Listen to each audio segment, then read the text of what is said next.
सभी को नमस्कार। आज की कक्षा में श्रृंखला से जुड़े खुले और शॉर्ट सर्किट में वोल्टेज और करंट के व्यवहार पर चर्चा करेंगे। उद्देश्य ओएसटी और पृष्ठभूमि की आवाज। इस वीडियो के अंत में आप निम्न कर पाएंगे: खुले, बंद और शॉर्ट सर्किट को समझें। एक खुली श्रृंखला सर्किट में वोल्टेज और करंट को मापें। एक श्रृंखला शॉर्ट सर्किट में वोल्टेज और करंट को मापें। तो सबसे पहले हम खुले सर्किट, बंद सर्किट और शॉर्ट सर्किट पर चर्चा करेंगे। एक खुला सर्किट क्या है? एक खुला सर्किट एक सर्किट है जिसे खुला रखा जाता है, जिसका अर्थ है कि कोई भी भार वोल्टेज स्रोत से जुड़ा नहीं है। अंजीर 1 बस कह रही है कि वोल्टेज स्रोत खुला रखा गया है। दूसरे शब्दों में, कोई भी विद्युत सर्किट जो बिजली की आपूर्ति और लोड के बीच बंद या जुड़ा नहीं है, उसे ओपन सर्किट कहा जाता है। यहाँ आपको स्विच एस के साथ एक खुले सर्किट में क्रमशः श्रृंखला और समानांतर में जुड़ा एक एमीटर और वोल्ट मीटर दिखाई देता है। जब आप स्विच एस को बंद करते हैं तो आप देख सकते हैं कि केवल वोल्ट मीटर ही बिजली की आपूर्ति के बराबर रीडिंग दिखाएगा, लेकिन कोई मौजूदा प्रवाह नहीं होने के कारण अमीटर शून्य स्थिति में रहता है। No current flow. इससे पता चलता है कि करंट केवल एक सर्कल या बंद सर्किट में प्रवाह कर सकता है, या कभी भी और कभी भी एक खुले सर्किट में प्रवाह नहीं करेगा। खुले सर्किट में प्रतिरोध अनंत है क्योंकि कोई करंट प्रवाह नहीं है। आइए देखते हैं एक बंद सर्किट क्या है। ओएसटी। एक बंद सर्किट एक सर्किट है जहां बिजली की आपूर्ति या वोल्टेज स्रोत लोड से जुड़ा होता है। यहाँ वोल्टेज स्रोत और स्विच एस के साथ लोड के बीच क्रमशः श्रृंखला और समानांतर में एमीटर और वोल्ट मीटर जुड़े हुए हैं। एक बार स्विच एस बंद हो जाने के बाद आप एमीटर और वोल्ट मीटर दोनों पर कुछ रीडिंग ले सकते हैं। एक बंद सर्किट में करंट प्रवाह हमेशा मौजूद रहता है और लोड पर निर्भर करता है। सर्किट में लोड बढ़ने पर करंट बढ़ता रहेगा, लेकिन वोल्टेज स्रोत के बराबर रहेगा। आइए अब देखते हैं कि शॉर्ट सर्किट का क्या मतलब है। शॉर्ट सर्किट एक सर्किट है जो बिजली की आपूर्ति या वोल्टेज स्रोत के दो टर्मिनलों को सीधे तार या कंडक्टर से जोड़कर बनता है। यहाँ एक एमीटर और वोल्ट मीटर स्विच एस के साथ एक सर्किट में जुड़े हुए हैं।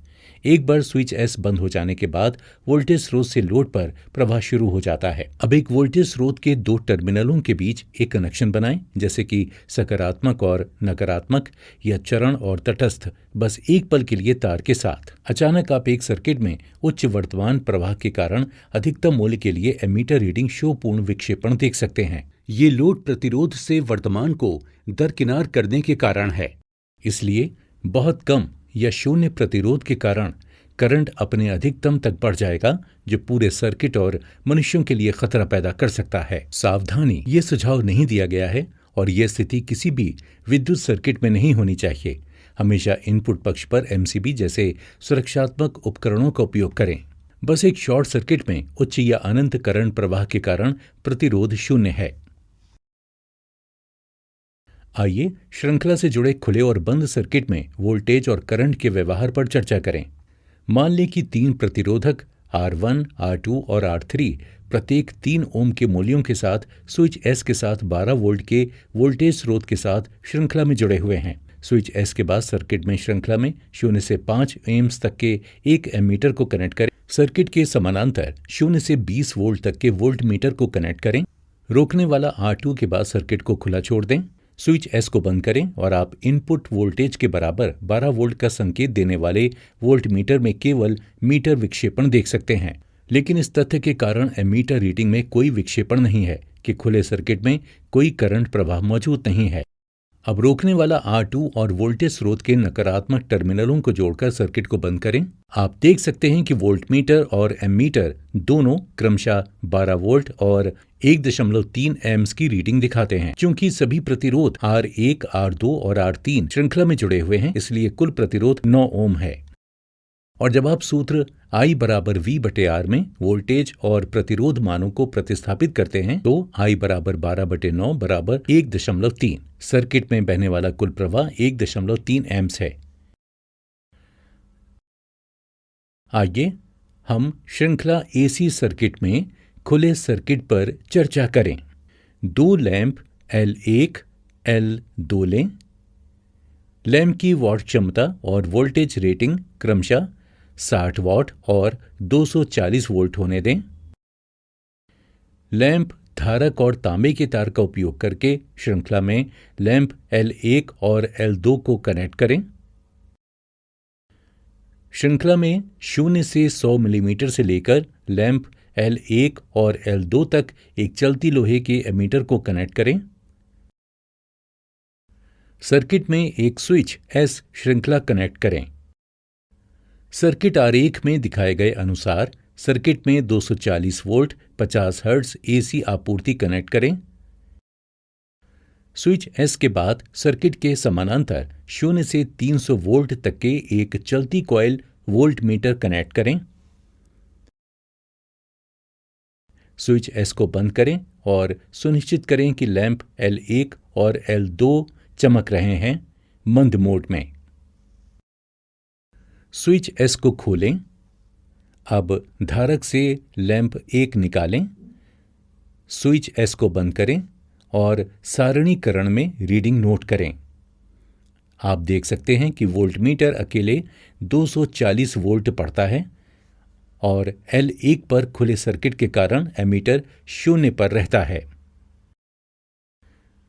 लैंप 1 को सर्किट से कनेक्ट करें और L2 को हटा दें। स्विच को बंद करें और सर्किट में कोई करंट प्रवाह सुनिश्चित न करें।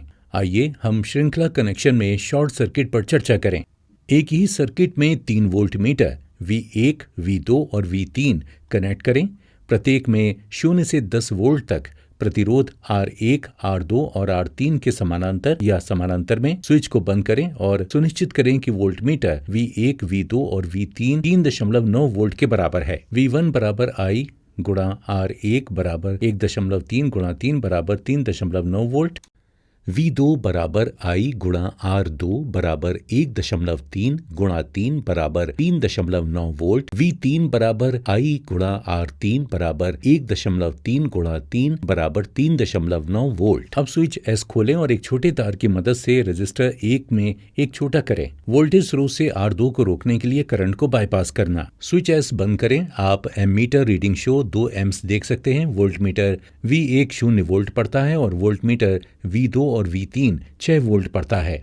आइए चर्चा करते हैं कैसे यहाँ रोकने वाला R1 में एक छोटी सी कमी के कारण वोल्टेज स्रोत से वर्तमान R1 में प्रवाह नहीं होगा और करंट रोकने वाले के आसपास सबसे आसान पथ का पालन करेगा। तो प्रतिरोधक R1 में कोई करंट प्रवाह मौजूद नहीं होगा और इसके पार वोल्टेज ड्रॉप भी 0 होगा।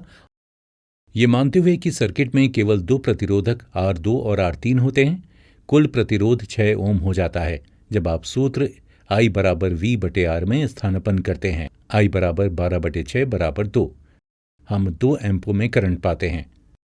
स्विच S को खोलें, R1 में छोटे तार को हटा दें और 2 प्रतिरोधों R1 और R2 में एक नया शॉर्ट बनाएं। स्विच S बंद करें। आप देख सकते हैं कि एमीटर 4 एम्प्स पढ़ता है और वोल्टमीटर V1 और V2 0 वोल्ट पढ़ता है। शॉर्ट वायर के माध्यम से वर्तमान करंट के कारण और प्रतिरोधों R1 और R2 के माध्यम से नहीं, तो केवल R3 के 3 ओम का प्रतिरोध मूल्य सर्किट में रहेगा।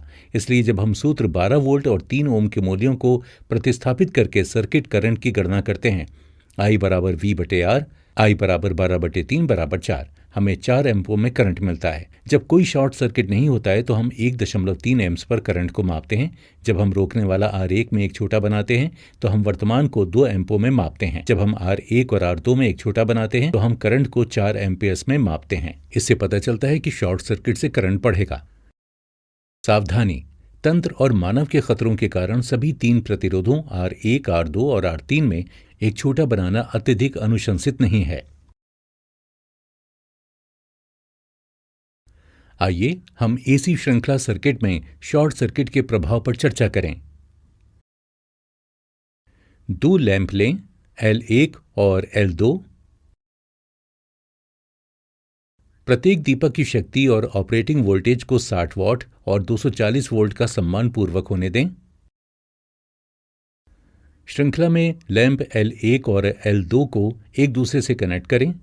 सर्किट में श्रृंखला में 50 हर्ट्ज AC आपूर्ति, स्विच S और चलती लोहे की एमीटर 0 से 1 एम्प्स कनेक्ट करें।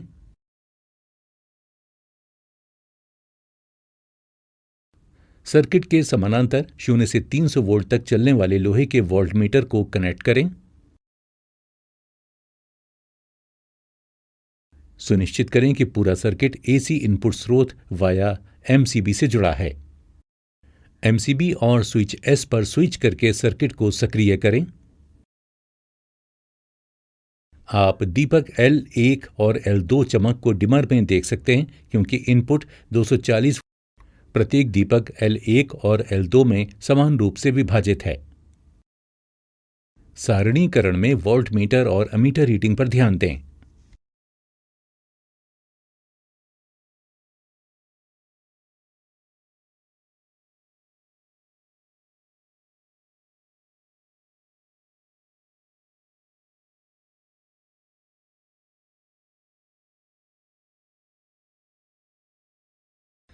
अब 1 वर्ग मिलीमीटर व्यास के साथ कॉपर तार की 1 फीट लंबाई लें और लैंप L1 के पार देखें। लैंप 1 में एक छोटा बनाने के लिए आप देख सकते हैं कि दीपक L1 ऑफ कंडीशन पर है और लैंप L2 चमकने लगता है क्योंकि शॉर्ट सर्किट L1 से करंट को डाइवर्ट करेगा और L2 में सभी धाराओं को प्रवाहित करेगा। टेबुलेशन में वोल्टमीटर और एमीटर रीडिंग पर ध्यान दें। शॉर्ट किए गए तार को हटा दें और इसे लैंप L2 के पार रखें और ऑफ स्थिति में लैंप L1 चमक उज्ज्वल और L2 का निरीक्षण करें। इससे पता चलता है कि शॉर्ट सर्किट में करंट को बढ़ाएगा। लैंप L1 और L2 के पार शॉर्ट बनाना अत्यधिक अनुशंसित नहीं है। मुझे आशा है कि आप इस वीडियो को देखने के बाद श्रृंखला सर्किट में खुले और शॉर्ट सर्किट में वोल्टेज और करंट को माप पाएंगे। देखने के लिए धन्यवाद। आपका दिन शुभ हो।